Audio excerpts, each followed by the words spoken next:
ये बात हमको बड़ी अच्छी लगी। हमारे गुरुदेव ने कहा कि सारे सहारे छूट सकते हैं, भगवान का कभी नहीं छूटेगा। इसे भगवत आश्रय में रहना चाहिए।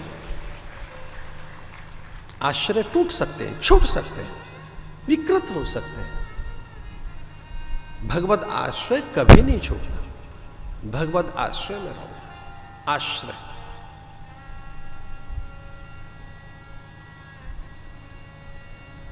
फिर भय नहीं रहेगा। इसे साधनाओं में भी सर्वोत्तम कोई साधन है, उत्तम कोटि का कोई साधन है तो समर्पण है, अनकंडीशनल। कृपया कोई कंडीशन मत रखिए, अनकंडीशनल।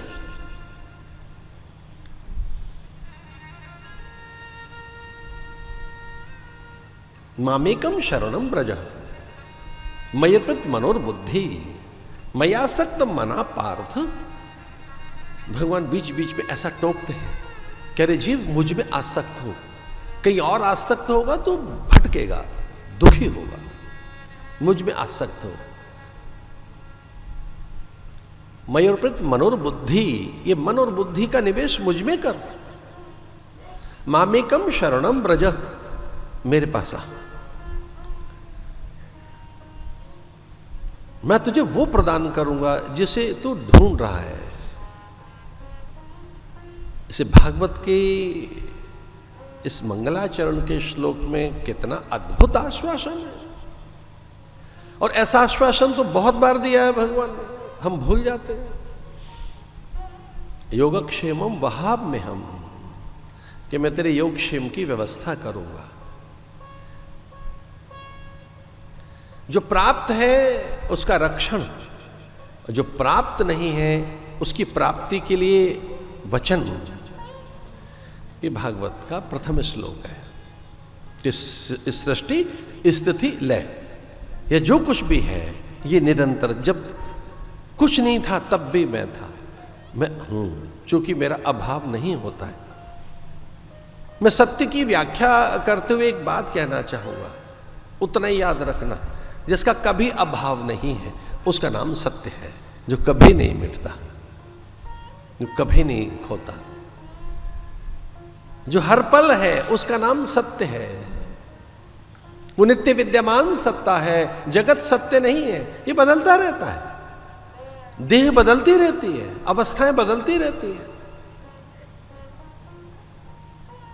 कांति, ये देह की ये आकर्षण, ये मादकता, मासलता, ये सब खो जाएगा, सत्य कभी नहीं खोता। और जैसे ही आप सत्य आचरण करेंगे तो आप सहज होंगे, निर्भ्रांत होंगे, निर्द्वंद होंगे, निश्चिंत हो जाएंगे, निशंक हो जाएंगे। सत्य के आचरण से आप में बड़ा बल मिलेगा।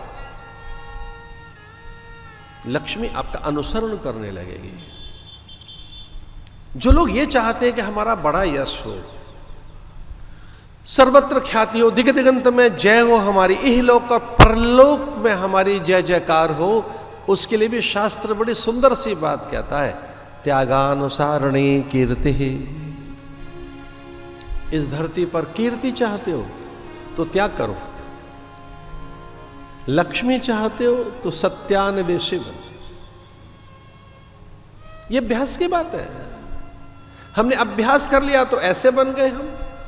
सच तो एक हम अपने अभ्यास का परिणाम है, हम कुछ और हैं ही नहीं। जो कुछ भी हम हैं वो अपने अभ्यास का उत्पाद हैं। हम एक अभ्यास कर लिया है हमने, कुल गोत्र वंश परंपरा का अभ्यास कर लिया, जाति मत पंथ संप्रदाय का अभ्यास कर लिया, हमने अभ्यास कर लिया है। एक अपने प्रारब्ध को हम ऐसे ही बार बार बताते रहते हैं कि मैं ये हूं, जाति, आयु, भोग, भाग्य, ये जो कुछ है आपका ये प्रारब्ध है, आपकी कर्म पोटली से प्रकट हुआ आपका फल है। ये जो कुछ पहले किया था ये आपका फल है, जैसे आप स्वयं समझे बैठे हो। फल अलग है, आप अलग हैं, परिणाम अलग है, आप अलग हैं। ये जो कुछ आज आपके हाथ है ये तो परिणाम है, ये आप नहीं है। आप ये नहीं हो जो इसे माने बैठे हो, ये तो परिणाम है। परिणाम से पृथक की सत्ता है आप। आप फल से पृथक की सत्ता हैं, आप कोई फल नहीं है। ये जो हुआ है ये है फल।